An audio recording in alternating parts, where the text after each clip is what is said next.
സംസ്ഥാന സർക്കാരിന്റെ 5 സാമൂഹ്യ സുരക്ഷാ പെൻഷനുകളായ ഇന്ദിരാഗാന്ധി ദേശീയ വാർദ്ധക്യകാല പെൻഷനുകൾ, വിധവാ പെൻഷനുകൾ, ഭിന്നശേഷി പെൻഷനുകൾ, അവിവാഹിത പെൻഷനുകൾ, കർഷക തൊഴിലാളി പെൻഷനുകൾ കൈപ്പറ്റുന്ന ഗുണഭോക്താക്കൾക്ക് സുപ്രധാന അറിയിപ്പെത്തി. ഓഗസ്റ്റ് മാസത്തിൽ ഗുണഭോക്താക്കൾക്ക് 2 ഗഡു പെൻഷൻ തുകയായ 4000 രൂപ വീതം വിതരണം ആരംഭിക്കുന്നു എന്നുള്ള റിപ്പോർട്ടുകൾക്ക് പിന്നാലെയാണ് സംസ്ഥാന സർക്കാരിന്റെ ഭാഗത്തു നിന്നും പുതിയ ഉത്തരവെത്തിയിരിക്കുന്നത്.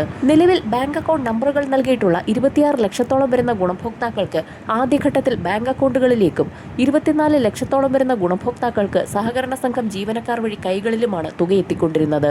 കൈകളിൽ തുക സ്വീകരിക്കുന്ന ഗുണഭോക്താക്കൾക്കാണ് സർക്കാരിന്റെ ഭാഗത്തു നിന്നും ഓഗസ്റ്റ് മാസത്തിലെ ആദ്യ അറിയിപ്പുകൾ എത്തിയിരിക്കുന്നത്.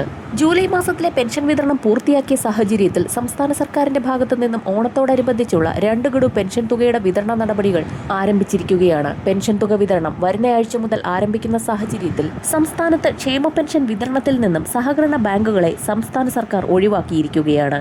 വീട്ടിലെ പെൻഷൻ വിതരണം ഇനി കിടപ്പ് രോഗികളടക്കം ഒഴിവാക്കാനാകാത്തവർക്ക് മാത്രമായി പരിമിതപ്പെടുത്തും.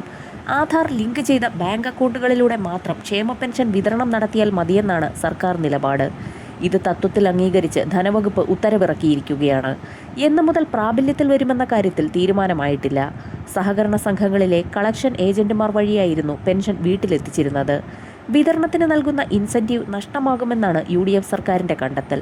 ക്ഷേമ പെൻഷൻ വിതരണത്തിലെ കേന്ദ്ര മാനദണ്ഡം അംഗീകരിക്കുന്നതിന്റെ ഭാഗമായി കൂടിയാണ് തീരുമാനമെന്നും ഉത്തരവിൽ വ്യക്തമാക്കുന്നു. കൈകളിൽ തുക സ്വീകരിച്ചുകൊണ്ടിരുന്ന 24 ലക്ഷത്തോളം വരുന്ന ഗുണഭോക്താക്കൾക്കും ഇനി ആധാരധിഷ്ഠിത ബാങ്ക് അക്കൗണ്ടുകളിലൂടെ മാത്രമേ പെൻഷൻ തുക എത്തിച്ചേരുകയുള്ളൂ.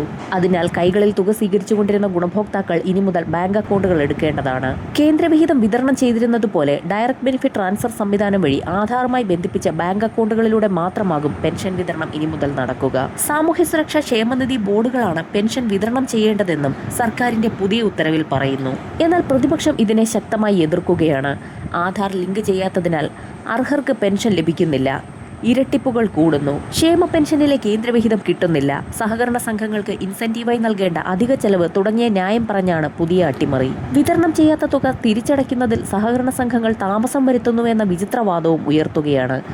കേന്ദ്രം എന്ത് തീരുമാനിച്ചാലും LDF സർക്കാർ കഴിഞ്ഞ 10 വർഷവും പെൻഷൻ വിതരണത്തിലോ കൊടുക്കുന്ന സമയത്തിലോ മാറ്റം വരുത്തിയിട്ടില്ല എന്നും നിബന്ധനകൾക്ക് വിധേയമായി 8 ലക്ഷത്തോളം പേർക്ക് 200 മുതൽ 500 രൂപ വരെയുള്ള കേന്ദ്രവിഹിതവും പഴയ സർക്കാർ മുൻകൂറായി ഗുണഭോക്താക്കളിൽ എത്തിച്ചിരുന്നു എന്നും പ്രതിപക്ഷം സഭയിൽ ഉന്നയിച്ചു.